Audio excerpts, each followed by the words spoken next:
በካርቴጅ የወህኒ ቤት ውስጥ ያለው አየር በደምና በጨው ሽታ ተውዷል። በዲዮቅልጥያኖስ የሚመራው የሮም ግዛት እንደ አንድ ግዙፍ የብረት ማሽን ጥርሱን አውጥቶ የሚቃወመውን ሁሉ ለመፍጨት እየተንቀሳቀሰ ነው። በዚህ ድቅድቅ ጨለማ ውስጥ ግን ፔርፔቱዋ በአንድ ጥግ ተቀምጣለች። ጸጥታዋ በቄሳር ጭፍሮች ሊደፈር የማይችል ረቂቅ ምሽግን ይመስላል። አባቷ ወደ ክፍሉ የገባው ሰይፍ ይዞ ሳይሆን ሊፈርስ የተቃረበ ዓለምን በትከሻው ተሸክሞ ነው።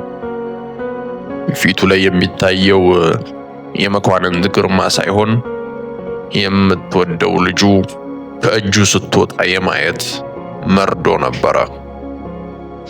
ጥግ ላይ የተቀመጠችውን አንዲት ተራ የውሃ ማሰሮ በረድ በረድ በሚሉ ጣቶቹ እየተመለከተ እንዲህ አላት።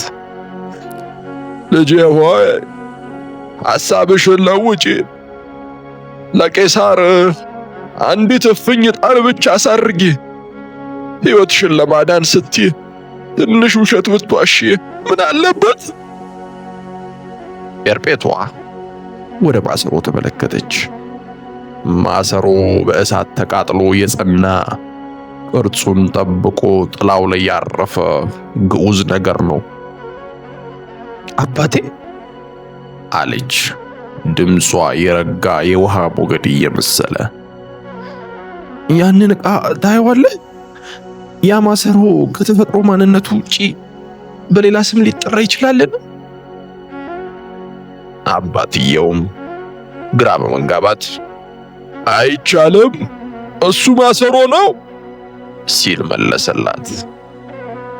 እኔም እንደዚሁ ነኝ አለች። ክፍሉ በድንገት የጸጥታ ግርማ ተሞላ። እኔ ክርስቲያን ነኝ።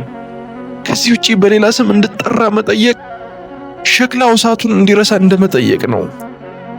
ማንነቴን በየቀኑ የምመርጠው ምርጫ ሳይሆን የነፍሴ መሰረታዊ መዋቅር ነው አለች። አባትየው ተበረከከ። ያ የሮም ማህበራዊ ስርዓትና የቤተሰብ ኩራት በእግሯ ስር እንደተሰበረ ምሰሶ ወደቀ። እውነተኛው ስቃይ በአራዊት መበላት ሳይሆን የአባቷ ሽበት አፈር ላይ ሲንከባለል ማየት ነበር። እግሯን እየሳመ በለቅሶ ተማጸናት። ስለ እናትሽ ስትይ፣ ስለ ወንድሞችሽ፣ እንዲሁ ሌላው በቀር ስላቀፍሽው ሕፃን ልጅ ስትይ ተመለሺ። አንቺ ከወደቅሽ ሁላችንም አብረን እንወድቃለን። ጎረቤት ያማናል። ባለስልጣን ርስታችንን ይወርሳሉ። ቤተሰቡን እየበተንሽው ነው ፔርፔቱዋ። የስማችንን ክብር እየቀደድሽው ነው። በዚህ ቅጽበት በፔርፔቱዋ ውስጥ የስጋዊ ተፈጥሮ ስርዓት አመጸ። ደረቷ ለልጇ በሚገባ ወተት ተወጠረ።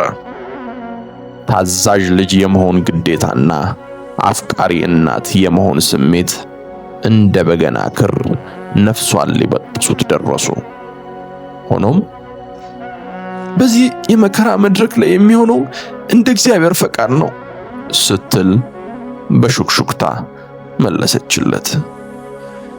ምክንያቱም እኛ የምንቆመው በገዛ ጉልበታችን ሳይሆን ከዋክብትን በፈጠረ አምላክ ስርዓት ውስጥ ነውና። ጭፍሮቹ ሊወስዷት ሲመጡ ፔርፔቱዋ የመጨረሻውንና ከባዱን የህይወት ምዕራፍ አከናወነች። ሕፃን ልጇን አቅፋ የመጨረሻውን ወተት አጠባችው። ይህ ለልጇ የምትሰጠው ወተት በምድራዊ እናትነቷና በሰማያዊ ዓላማዋ መካከል የተዘረጋ የፍቅር ድልድይ ነበር። ልጁን ለጠባቂዎች ስታስረክብ ያለቀሰችው እንባ የሰላም ሚስጥርም ነበረ። ወደ መገደያዋ አደባባይ ስታመራ እንደ ተሸናፊ ሳይሆን እንደ ራስዋ ሕይወት መሐንዲስ በኩራት ነበረ። ሕዝቡ እንደ ማዕበል ይጮኻል። እሷ ግን የጨበጠችው ሰማያዊ ስርዓት ከሮም ሕግ በላይ ጸንቶ ነበረ። እስከ መጨረሻዋ የሰይፍ ስለት ድረስ የውስጥ ማንነቷን መዋቅር ማንም ሊነቀንቀው አልቻለም።